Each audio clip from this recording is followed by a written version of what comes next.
नमस्कार दोस्तों, मैं सरिता कुमारी। आप सभी का मेरे YouTube channel SKC video creator में बहुत बहुत स्वागत है। तो आज हम बात करेंगे MA हिंदी के प्रथम सेमेस्टर की पुस्तक मध्यकालीन काव्य के जो कवि जायसी जी हैं, उनकी रहस्यवाद की विशेषताओं का वर्णन कीजिए। तो ऐसी और एजुकेशनल वीडियोस के लिए मेरे चैनल को सब्सक्राइब कर लें और उसके साथ जो बेल नोटिफिकेशन आइकन है उसे प्रेस करके मेरी आने वाली वीडियोस की नोटिफिकेशंस को एक्टिव कर लें। यदि आपको मेरा वीडियो पसंद आता है तो वीडियो को लाइक व शेयर करना ना भूलें। तो आज का जो महत्वपूर्ण प्रश्न है वो इस प्रकार से है, जायसी का रहस्यवाद की विशेषताओं पर प्रकाश डालिए। तो मानव जन्म से ही ज्ञानवान हुआ है, तभी से उनकी चिंतन प्रक्रिया में सृष्टि की उत्पत्ति और विकास के संबंध में जानने की प्रबल इच्छा रही है। उसने जब इस सृष्टि की रचयिता एवं नियंत्रता के स्वरूप की गुत्थी को ज्ञान का आधार बनाकर सुलझाने का प्रयत्न किया, तब वह दर्शन का विषय बन गया। किंतु जब इसे कवि ने समझने का प्रयास किया, तब अपने अनुभवों को वाणी की विशेष पद्धति में अभिव्यंजित किया तथा इसे रहस्यवाद की संज्ञा दी गई। तो रहस्यवाद की परिभाषा मुख्य प्रकार से है, निम्नलिखित प्रकार से है। पहली है आचार्य रामचंद्र शुक्ल जी ने कहा है, ज्ञान के क्षेत्र में जिसे अद्वैतवाद कहते हैं, भावना के क्षेत्र में उसे रहस्यवाद कहलाता है। जिसे ज्ञान के रूप में अद्वैतवाद कहते हैं उसे ही रहस्यवाद, भावना के रूप में उसे रहस्यवाद कहलाता है। पद्मावत के संदर्भ में विवेचन। जहाँ तक मलिक मोहम्मद जायसी का प्रश्न है, उनके साहित्य में भावात्मक, साधनात्मक, अभिव्यक्ति मूलक रहस्यवाद के दर्शन होते हैं। जिस रहस्यवाद में ज्ञान तथा योग की क्रियाओं का वर्णन रहता है उसे साधनात्मक रहस्यवाद कहते हैं, परंतु भावात्मक रहस्यवाद का संबंध प्रेम भावना तथा उपासना से है। अभिव्यक्ति मूलक रहस्यवाद में अभिव्यक्ति का चमत्कार प्रधान रहता है। जायसी के रहस्यवाद की निम्नलिखित विशेषताएं हैं। इसकी पहली है भावात्मक रहस्यवाद, दूसरी है साधनात्मक रहस्यवाद और तीसरी है अभिव्यक्ति मूलक रहस्यवाद। तो इसकी पहली जो है वो है भावात्मक रहस्यवाद। यद्यपि जायसी के काव्य में तीनों प्रकार के रहस्यवाद देखे जा सकते हैं, परंतु जायसी ने भावात्मक रहस्यवाद को अधिक महत्व प्रदान किया है।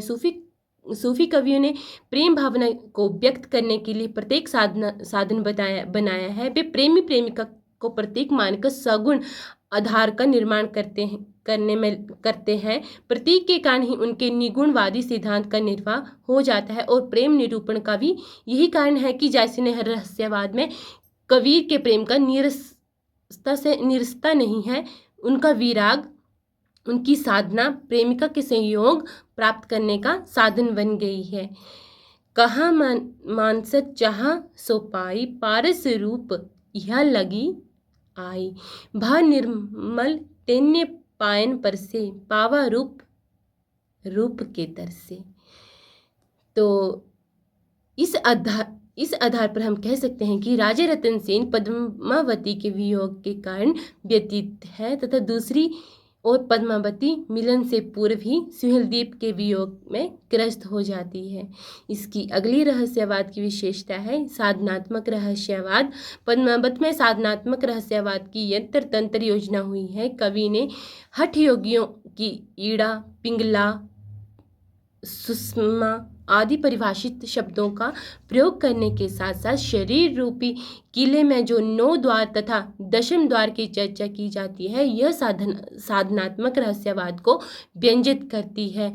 इसी प्रकार पार्वती महेश खंड में महादेव द्वारा सिंहलगढ़ का जो वर्णन किया है वह भी साधनात्मक रहस्यवाद की ओर संकेत करता है।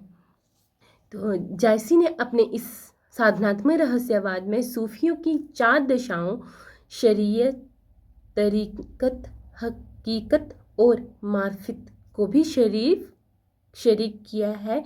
शरीयत का अर्थ है धर्मानुकूल आचरण करना, तरीकत का अर्थ है सांस्कृतिक क्रियाओं से दूर रहकर पावन हृदय में इससे ईश्वर का चिंतन करना।